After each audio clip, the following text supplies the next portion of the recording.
بسم الله الرحمن الرحيم، والصلاة والسلام على رسول الله عليه أفضل الصلاة وأزكى السلام. حبايبي واخواتي، ازيكم؟ عاملين ايه؟ ان شاء الله تكونوا بخير. النهاردة ان شاء الله في فيديو جديد مع بعض.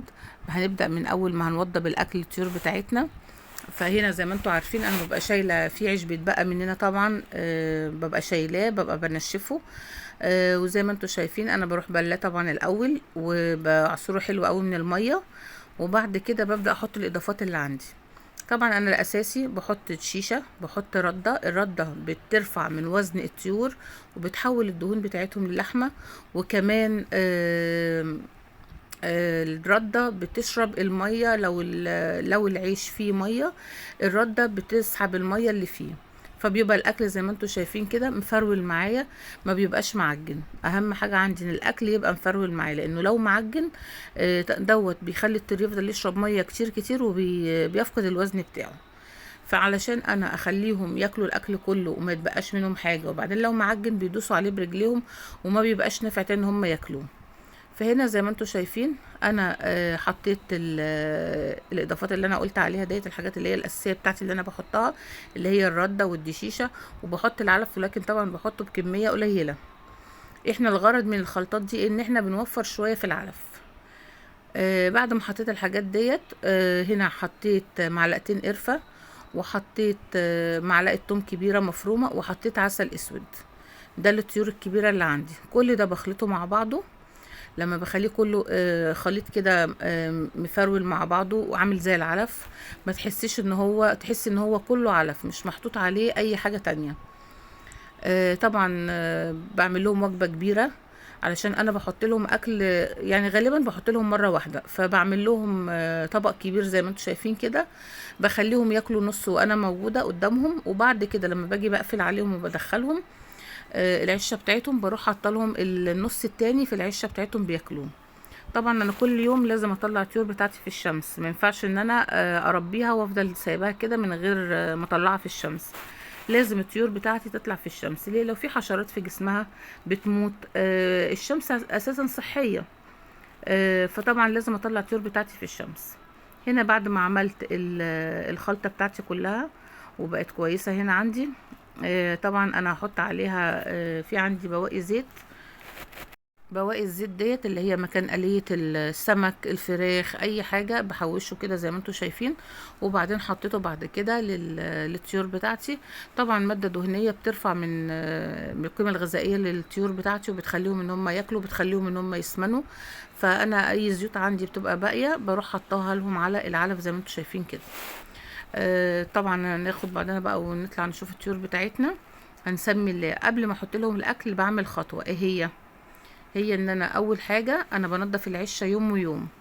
فزي ما انتم شايفين كده انا طبعا قبل ما احط الاكل ما ينفعش احطه على الفضلات بتاعتهم ديت، او اسيب لهم العشه مش نظيفه، لان هي لو مش نظيفه هبص الاقي جسمهم عمل حشرات، جالهم اسهالات، بدا وزنهم ينزل، كاني ما باكلش، باكل ومش هيجيب اي نتيجه. فقبل ما بحط لهم الاكل زي ما انتم شايفين كده انا بسكينه المعجون دي بنضف العشه، وبشيل الفضلات بتاعتهم كلها، وما بخليش في اي حاجه، يا دوبك ارضيه العشه بس. وهي العشه صغيره مش كبيره قوي يعني، فمش مرهقه بالنسبه لي خالص.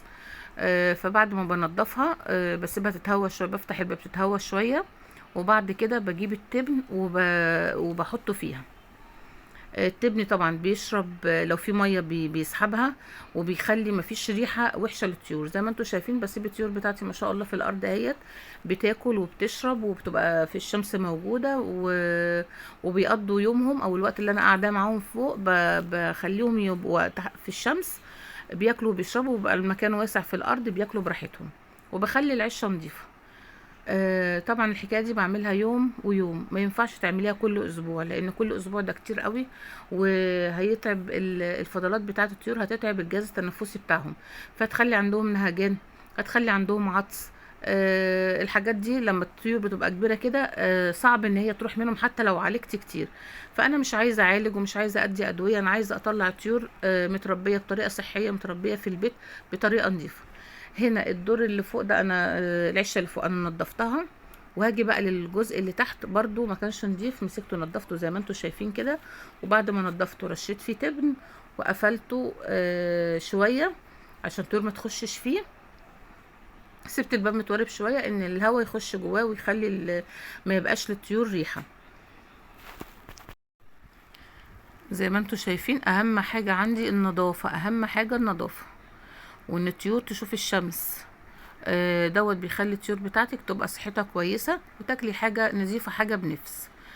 بعد كده طبعا انا بحط لهم نص الاكل قدامهم، والنص التاني بحطه لهم لما بحطهم في العشه بتاعتهم. هنا انا طلعت الفراخ البيضه اهيت بتاعتي، حطيتها فوق، وكان هنا في فاصل بين العشتين، البلدي لوحده والابيض لوحده، وشلت الفاصل وخليتهم كلهم ياكلوا ويشربوا مع بعض، علشان يعني المكان يبقى واسع بالنسبه لهم، لان دول ما شاء الله كبروا ودول كبروا، فانا عايزه المكان واسع ليهم. فانا شلت الحاجز اللي كان بين الاتنين، كنت شايلاه الاول لان الفراخ البلدي كانت بتضرب الكتاكيت الصغيره البيضه، فدلوقتي ما شاء الله هما كلهم حجمهم بقى تقريبا واحد، فسبتهم ياكلوا مع بعض.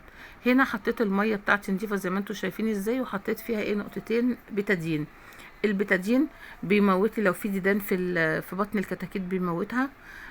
لو في اي ميكروب او فيروس او اي حاجه في بطنهم بينظف معدتهم، وبيخلوهم بيقبلوا على الاكل كويس والاكل يطلع عليهم. فزي ما انتم شايفين بنحط نقطتين 3 بس بتادين، ما بنحطش كتير. طبعا حطيت البتادين للطيور بتاعتي كلها، الصغيره والكبيره وكله زي ما انتم شايفين كده. وبكده اخواتي كل الفيديو بتاعنا خلص، يا رب يكون عجبكم. هنا نضفنا الطيور بتاعتنا كلها وحطينا لهم اكل نضيف وميه نضيفه واهتمينا بيهم. وبكده اخواتي وحبايبي كده نكون وصلنا لاخر الفيديو.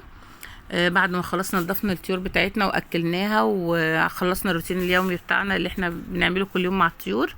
اتمنى الفيديو بتاعي يكون عجبكم، يكون فيديو خفيف. اذا وصلتوا لحد هنا يا ريت ما تنسوش في الاشتراك. يا رب الفيديو يكون خفيف ونكون استفدنا منه ولو حتى حاجة بسيطة، واترككم في رعاية الله. مع السلامة.